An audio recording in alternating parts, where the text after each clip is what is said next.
আসসালামু আলাইকুম প্রিয় সপ্তম শ্রেণীর শিক্ষার্থীরা, ইতিমধ্যে তোমাদের প্রথম অধ্যায়ের পার্ট 1 আপলোড করা হয়েছে। তোমরা হয়তো ক্লাসটি করেছো। তো ওই ক্লাসটিতে আমাদের একটু সমস্যা হয়েছে। সমস্যাটা হচ্ছে যে এই যে ক্যামেরা জুম আউট ফোকাসের কারণে হয়তো তোমরা অনেকে বোর্ড দেখতে পাওনি। তো তোমরা ক্লাসটি করার আগে তোমাদের হাতে বই নিয়ে বসবে, যাতে তোমরা করতে পারো। ঠিক আছে, ক্লাসটি সঠিকভাবে করতে পারো। আর আমার ক্লাসটি শুরু করার আগে তোমরা অবশ্যই হাতে বই না রাখলেও চলবে, কিন্তু একটি কলম এবং খাতা নিয়ে বসবে। আর আজকের ক্লাসে হয়তো আমাকে দেখা যাচ্ছে না, কালো দেখা যাচ্ছে, কারণ আমি ওই যে জুম আউটের যে বিষয়টা, ওই বিষয়টা মাথায় রেখে তোমরা যাতে লেখা ভালোভাবে দেখতে পারো, আমাকে না দেখলেও চলবে, আমার কথা শোনো জাস্ট। আর হচ্ছে এই স্ক্রিনে লক্ষ্য রাখবো আর হোয়াইট বোর্ডে লক্ষ্য রাখবো কি কি লিখি। তো আজকের পার্টে হচ্ছে আমরা শুরু করবো হচ্ছে ভাগের সাহায্যে বর্গমূল কিভাবে আমরা নির্ণয় করব। তো আসো আমরা শুরু করি। এখানে দেখো কি বলা হচ্ছে, ভাগের সাহায্যে বর্গমূল। এখানে একটা উদাহরণ দেওয়া আছে, উদাহরণ নাম্বার কত? 2। তো ফার্স্টে আমাদের কি করতে হবে, এই যে তারা একটা কি নিছে, সংখ্যা নিছে। সংখ্যা কত নিছে? 2304 একটা সংখ্যা লিখছে। তারপর কি বলছে, ডান দিক থেকে দুইটি করে অঙ্ক নিয়ে কি করবে, এটাকে জোড়া করব। তাহলে ডান দিক কোনটা? এইটা। এই দিক থেকে দুইটা করে জোড়া করব। প্রত্যেকটাকে জোড়া করব। জোড়া করার পর তারপর কি করব, জোড়া করে উপরে রেখা চিহ্ন দিব, যে রেখা চিহ্ন দিলাম। তারপর কি বলবো, ভাগের সময় যেমন খাড়া চিহ্ন দেওয়া হয় ডান পাশে তদ্রূপ খাড়া চিহ্ন দিতে হবে। এই যে আমরা এখানে ডান পাশে খাড়া চিহ্ন দিলাম। তারপর কি বলা হয়েছে, তারপর বলা হয়েছে বাম দিক থেকে প্রথম জোড়া কত? 23। প্রথম জোড়া কত? 23। এখান থেকে প্রথম জোড়াটা কত? 23। এখন এর পূর্ববর্তী বর্গ সংখ্যাটি কত? 16। এই যে 23 আছে, 23 এর পূর্ববর্তী বর্গ সংখ্যা, বর্গ মানে কি, যে স্কয়ার আর কি। কোন সংখ্যার উপর স্কয়ার মানে কি? বর্গ। কোন সংখ্যার উপর স্কয়ার মানে কি? বর্গ। তো 23 এর পূর্ববর্তী বর্গ সংখ্যা কত? এখানে 4 4 হচ্ছে 16 আর 5 5 হচ্ছে 25। তো 23 হচ্ছে 25 আর 16 এর মাঝে, তাহলে পূর্ববর্তী হচ্ছে কত? 16, রাইট? 16। তো এখানে দেখো, এখানে বলা হয়েছে পূর্ববর্তী বর্গ সংখ্যাটি কত? 16, যার বর্গ মূল √16 বা 4। খাড়া দাগের ডান পাশে আমরা কি লিখব? 4 লিখব। এবং এখন 23 এর ঠিক নিচে 16 লিখব। তো বর্গ সংখ্যাটা আমরা 16 লিখবো আর এখানে 4 লিখবো। ঠিক আছে, তারপর কি করব, 23 হতে 16 বিয়োগ করব। 23 হতে যদি আমরা 16 বিয়োগ করি তাহলে এখানে থাকবে হচ্ছে 7। ঠিক আছে, তারপর বিয়োগফল 7 এর ডানে পরবর্তী জোড়া 04 বসে, 04 বসাই। ঠিক আছে, তারপর কি বলছে, 704 এর বাম দিকে খাড়া দাগ দিয়ে, কোন দিকে আবার দিব? বাম দিকে ভাগের চিহ্ন দিই, খাড়া দাগ দিছি। ঠিক আছে, তারপর আসো এই এটা কিন্তু আমাদের গত ক্লাসে আমরা এর প্রথম উদাহরণ 1 পর্যন্ত শেষ করেছিলাম। এটা 6 পৃষ্ঠা আর কি। তারপরে আছো ভাগের চিহ্ন দিয়ে, হ্যাঁ আমরা ভাগ চিহ্ন দিয়েছি। তারপর 6টা নিয়ম গেল, এক এক করে আমাদের কয়টা নিয়ম গেল? 6টা নিয়ম যাওয়ার পর তারপর আসো, সরি এটা ওইটা 5 পৃষ্ঠা গেছে, এটা 6 পৃষ্ঠা চলতেছে।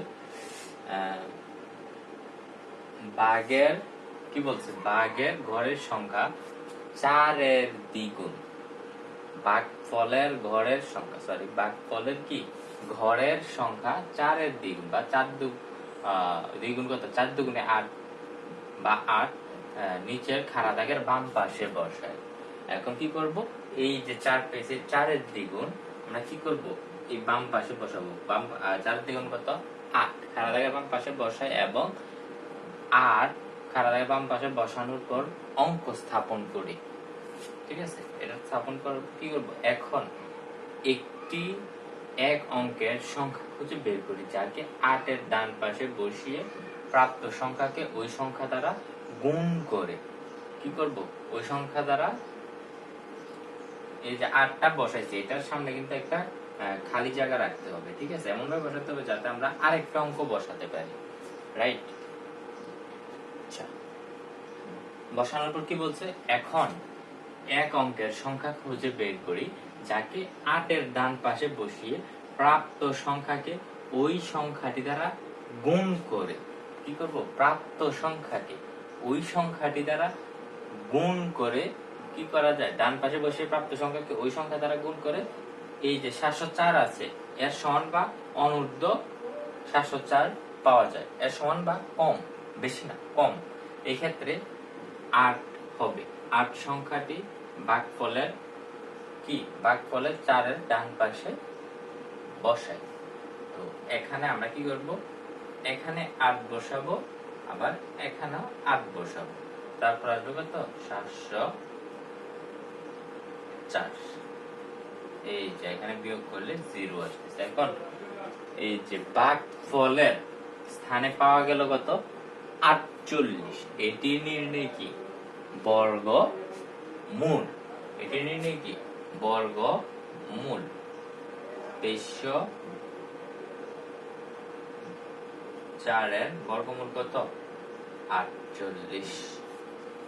2304 এর বর্গমূল কত, 48। এভাবে আমরা এই যে ভাগের সাহায্যে বর্গমূল এভাবে আমরা নির্ণয় করে ফেলবো। বুঝাতে পারছি তোমাদেরকে? আচ্ছা, তোমাদেরকে আমি বিষয়টা আরেকটু ক্লিয়ার করি। এখানে আমি তোমরা এতটুকু পর্যন্ত বুঝছো, ঠিক আছে? এই যে 704 আসছে, কিন্তু এখানে 8টা কোথা থেকে আসছে, ঠিক আছে? এই যে তোমরা এই 8 নাম্বার পয়েন্টটা ভালোভাবে লক্ষ্য করো। এখন একটি এক অঙ্কের সংখ্যা খুঁজে বের করি যাকে কি করতে হবে, 8 এর ডান পাশে বসিয়ে প্রাপ্ত সংখ্যাকে ওই সংখ্যা দ্বারা গুণ করে 704 এর সমান বা অনূর্ধ্ব 704 পাওয়া যাবে। অনূর্ধ্ব মানে কম, ঠিক আছে? 704 থেকে কম। এক্ষেত্রে 8 হবে এবং 8 সংখ্যাটি ভাগফলেও 4 এর ডান পাশে বসাবো। কি করব, এই যে এমন একটা সংখ্যা নিতে হবে যেটা এটার পাশেও বসবে এবং এই সেম সংখ্যাটা দিয়ে 28 এর সাথে যদি আমরা 8 বসাই, যেটা 8 দ্বারা গুণ করলে কত আসবে, 704 আসবে, ঠিক আছে? এমন সংখ্যা নিতে হবে। তো দেন করার সময় ক্যালকুলেটর নিয়ে বসবা, তারপর এই যে সংখ্যাটাকে গুণ করব এই সংখ্যাটাকে আমরা 4 এর পাশে বসাবো, অথবা ঠিক আছে, অথবা কি করব, এই যে সংখ্যাটা এখানে বসাবো অথবা যে সংখ্যাটা এখানে গুণ করবে এই সংখ্যাটা এই 4 এর পাশে নিয়ে বসাবো, কারণ গুণ করার সংখ্যা এবং বসার সংখ্যা দুটোটাই কি হবে, সেম হবে। ওকে, আশা করি সবাই এতটুকু এই ম্যাথটা বুঝতে পেরেছে কিভাবে আমরা ভাগের সাহায্যে বর্গমূল নির্ণয় করব। আচ্ছা, তারপর আসেন 3 নাম্বার উদাহরণ 3। ভাগের সাহায্যে এটা কি করতে হবে, বর্গমূল নির্ণয় করো। এখন এটা কিভাবে বর্গমূল নির্ণয় করবো আসেন, এই যে তারা এখানে করছে, আমি করছি। কত আছে এটা সংখ্যাটা, 1684। কি বলছে, ফার্স্ট থেকে আমাদের কি করতে হবে, জোড়া করতে হবে।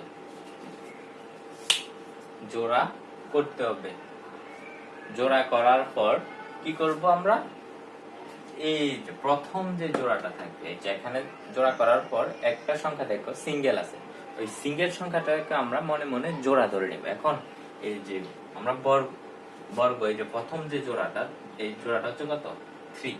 এই 3 এর পূর্ববর্তী বর্গ সংখ্যা কত, 2 কে বর্গ করলে 4 হয়ে যায়, 1 কে বর্গ করলে 1 হয়। তাহলে আমরা 3 এর পূর্ববর্তী বর্গ সংখ্যা কত, 1। আমরা 1 বসাবো।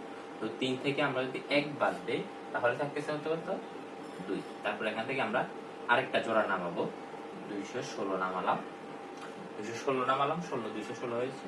তো তারপর এখানে আমরা কি করব, এই যে ভাগফলের দ্বিগুণ মানে 2 এ কি 2। তারপর এমন একটা সংখ্যা বসাতে হবে যাতে করে কি হয়, 216 বা তার সমান হয়। তো তারা এখানে কত বসিয়েছে,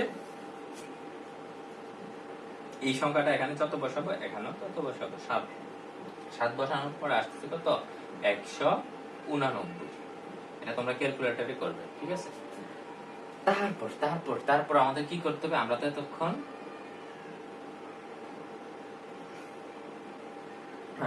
এতটুকু পর্যন্ত ছিল, তো এখন এটা 3 ধাপে করতে হবে।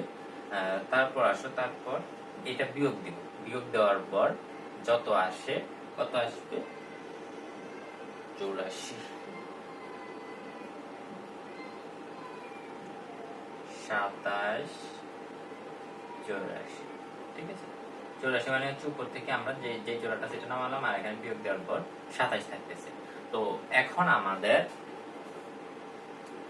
এই যে 17 আছে, 17 আছে না, তো তো এই ধাপে আমরা কি করেছিলাম, ফার্স্টে এই সংখ্যাটা ছিল, এটার দ্বিগুণ নিয়েছিলাম, দ্বিগুণ হচ্ছে 2। এখন আমাদের এখানে আর কত আছে, 17 আছে। এই 17 দ্বিগুণ নিতে হবে, 17 দ্বিগুণ কত, 34। এবং আরেকটা সংখ্যা বসানোর জন্য খালি জায়গা রাখতে হবে। এই আরেকটা সংখ্যা এমন সংখ্যা বসাতে হবে যাতে কি হয়, সেম সংখ্যাটা এখানে বসানোর পর আবার এটার সাথে যদি এই সেম সংখ্যাটা গুণ করি, 8 গুণ করি, আবার যাতে 2784 বা এর কম বেশি হয়, কম হয়, বেশি না, সরি বেশি না, কম হয়। তো সেম সংখ্যাটা আমরা যদি বসাই, তাহলে আমরা এখানে 8 বসাবো, 8 বসানোর পরে আমাদের আসবে হচ্ছে 2784, আর এখানে আবার অ্যান্সারে কত আসবে, 8 আসবে। এখানে আমরা যা বসাবো এখানেও তা আসতে হবে, তাহলে হবে 0। এটাই হচ্ছে আমাদের ভাগের সাহায্যে আমরা কিভাবে বর্গমূল নির্ণয় করবো, এটা হচ্ছে উদাহরণ 3 নাম্বার দেখলে। তারপরে এভাবে আমাদের কাজের অঙ্ক আছে, এগুলো তোমরা করে নিও, ঠিক আছে। এখন বর্গ সংখ্যা ও বর্গমূল সম্বন্ধে উল্লেখ্য বিষয় কি দেওয়া আছে, কোন সংখ্যার একক স্থানীয় অঙ্ক থেকে শুরু করে বাম দিকে এক অঙ্ক পরপর যতটি ফোঁটা দেওয়া যায় এর বর্গমূলের সংখ্যাটি তত অঙ্ক বিশিষ্ট। আশা করি সবাই এটা বুঝতে পেরেছেন।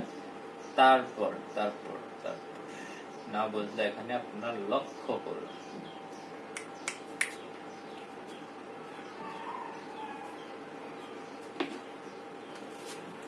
আমরা চলে আসলাম কত, 7 পৃষ্ঠা মেবি, হ্যাঁ, ওকে ওকে। তারপর এই যে আপনাদেরকে এতক্ষণ কথাটা বলেছে, এখানে কত আছে, 81 আছে না, 81 কে যদি আমরা বর্গমূল করি তাহলে আসে কত, 9। এখন এক অঙ্ক বিশিষ্ট এখানে ফোঁটার সংখ্যা 1, কারণ কত, 81, ঠিক আছে, 81 এর উপর ফোঁটা। তারপর এখানে 100 সমান কত, বর্গমূল করলে 10। এখন 2 অঙ্ক বিশিষ্ট এখানে ফোঁটার সংখ্যা 2, কারণ কি হবে, আশা করি সবাই বুঝতে পারতেছেন। এভাবে আমরা সবগুলো অঙ্ক করব। তারপর তারপর তারপর উদাহরণ 4, বর্গ ও বর্গমূল সংক্রান্ত কি সমস্যা। তো বর্গ ও বর্গমূল সংক্রান্ত সমস্যার ক্ষেত্রে উদাহরণ 4-এ কি বলা আছে, উদাহরণ 4-এ এই যে এখানে একটা সংখ্যা দেওয়া আছে, এখান থেকে কি করতে হবে, ক্ষুদ্রতম সংখ্যা বিয়োগ করলে বিয়োগফলে একটি কি হবে, পূর্ণবর্গ সংখ্যা হবে। আচ্ছা, আমাদের যে ভাগের নিয়মটা, এই যে যেটা কত আছে, 8, 6, 5, 5, 8655। তো এখন এটাকে আমরা ফার্স্টে কি করবো, জোড়া বানাবো, জোড়া বানানোর পরে বাম পাশে দাগ, সরি ডান পাশে দাগ দিব। তারপর কি করব, এই যে 86 আছে প্রথম জোড়াটা, এই জোড়াটার পূর্ববর্তী যে বর্গ সংখ্যা, তো ওই বর্গ সংখ্যাটা আমরা লিখব 81, 81 হচ্ছে 9। তো তারপর কি করব, এই যে 9 এর ডাবল নেব, 9 দুগুণে কত, 18, 9 দুগুণে 18। তো এখানে আমাদের বিয়োগফল কত থাকতেছে, 5, 5, 5, 555। তো 555 সাথে 555, এই যে 18-র সাথে এই খালি একটা জায়গা আছে না, এই জায়গাটা এমন একটা সংখ্যা বসাতে হবে, এবং ওই সংখ্যা দিয়ে আবার এই যে সংখ্যা বসানোর পরে যে সংখ্যাটা এটাকে গুণ করতে হবে, গুণ করার ফলে যেই গুণফলটা আসবে এটা যাতে কি হয়, এই 555 এর ছোট বা সমান হয়। তো গুণ করার পর কত আসতেছে, 549। এটা আপনারা ক্যালকুলেটর করবেন অথবা মুখোমুখি পারলে তো ব্যাটারি। তো এখানে আমরা 3 বসাইছি, এখন আমরা 3 বসাবো, তারপর বিয়োগ করতে 6 আসতেছে। এখানে কি, এখানে 6555 বর্গমূল ভাগের সাহায্যে নির্ণয় করতে গিয়ে 6 অবশিষ্ট থাকে। সুতরাং প্রদত্ত সংখ্যা থেকে 6 বাদ দিলে প্রাপ্ত সংখ্যাটি কি হবে, পূর্ণবর্গ সংখ্যা হবে। আশা করি 4 নাম্বারটা আপনারা বুঝতে পেরেছেন। এটা হচ্ছে বাদ দিলে। তারপর উদাহরণ 5। উদাহরণ 5 যে ম্যাথটা সেটা আমি তোমাদেরকে এখানে দেখাই দিচ্ছি। উদাহরণ 5 এই যে সংখ্যাটা আছে, এখানে সংখ্যাটার সাথে কি করতে হবে, ক্ষুদ্রতম সংখ্যা যোগ করলে যোগফল একটি কি হবে, পূর্ণবর্গ সংখ্যা হবে। তো এর আগের ম্যাথটা হচ্ছে বিয়োগ করবে, এখনটা হচ্ছে কি যোগ করবে। তো আমরা কি করবো, ফার্স্টের সংখ্যাগুলো কি করবো, জোড়া বানিয়ে নেবো, একটার সাথে জোড়া বানিয়ে নেবো। ডান দিক থেকে জোড়া বানাবো, তারপর বাম দিক থেকে আমরা ম্যাথ শুরু করবো। ঠিক আছে? তো 65 এর পূর্ববর্তী পূর্ণবর্গ সংখ্যা কত, 64 বর্গ সংখ্যা 64। আর এখানে আমরা 8 64 8টা যেহেতু 64 8 বসাবো, তারপর এটার দ্বিগুণ কত 16 বসাবো। তারপর কি করছে, তোর এখানে কি করব, এখানে আমাদের একটু স্পেস রাখতে হবে। আমি বলেছিলাম না স্পেস রাখবো যাতে আরেকটা সংখ্যা বসাতে পারি। তো এখানে আমাদের কত সংখ্যা বসাচ্ছে, 06, আবার এখনো 06 বসিয়ে দিয়েছে। এখন 06 বসানোর পর এবং এটার সাথে আবার যদি 06 গুণ করি তাহলে আসতেছে কত, 96,36 বসানোর পর এখানে অবশিষ্ট থাকতেছে কত, 1565। এখন যেহেতু সংখ্যাটির বর্গমূল ভাগের সাহায্যে নির্ণয় করার সময় ভাগশেষ কত আসতেছে, 1565 আছে, কাজে প্রদত্ত সংখ্যাটি কি হবে, পূর্ণবর্গ সংখ্যা নয়। এখন কি করতে হবে, এই যে সংখ্যাটার সাথে কোনো ক্ষুদ্রতম সংখ্যা যোগ করলে যোগফল পূর্ণবর্গ সংখ্যা হবে, এবং তখন এর বর্গমূল কত হবে, বর্গমূল হবে হচ্ছে এই যে 806। আমরা যে সংখ্যাটা পেয়েছিলাম এখানে, এই যে এই 806 যদি 806 এর সাথে যদি আমরা কি করব, এখানে 1 যোগ করব, 1 যোগ করলে 807 আসবে। 807 এর পর এই যে 807টা যদি আমরা বর্গ করি, বর্গ করার পর একটা সংখ্যা আসতেছে। এই সংখ্যাটার সাথে এই সংখ্যাটা থেকে আমাদের প্রশ্নে যে সংখ্যাটা দেওয়া আছে ওই সংখ্যাটা যদি আমরা বিয়োগ করে দেই তাহলে আমরা ক্ষুদ্রতম সংখ্যা পেয়ে যাচ্ছি। এখন আমরা ক্ষুদ্রতম সংখ্যাটা পেয়ে যাচ্ছি। ক্ষুদ্রতম সংখ্যা কত আসতেছে, এই যে আমরা যে বর্গ সংখ্যা পেয়েছি এবং যেটা প্রশ্ন দেওয়া আছে দুইটা থেকে বিয়োগ করলে 48 আসতেছে হচ্ছে নির্ণয় ক্ষুদ্রতম সংখ্যা। এটাই হচ্ছে আমাদের উদাহরণ যে 5 আছে 5 এর অ্যান্সার। তো আজকে এই পর্যন্ত। এটা হচ্ছে আমাদের অনুশীলনী 1। আর তোমরা যদি আমাদের পেজ বা চ্যানেলে নতুন হয়ে থাকো পেজটিকে ফলো করে দিবে এবং চ্যানেলটিকে সাবস্ক্রাইব করে দিবে, আর ফ্রেন্ডদের মাঝে ক্লাসগুলো ছড়িয়ে দিবে। তো পরবর্তী পার্ট 3 শীঘ্রই আসবে, পার্ট 2 এবং পার্ট 1 তোমরা তাড়াতাড়ি কমপ্লিট করো। আসসালামু আলাইকুম।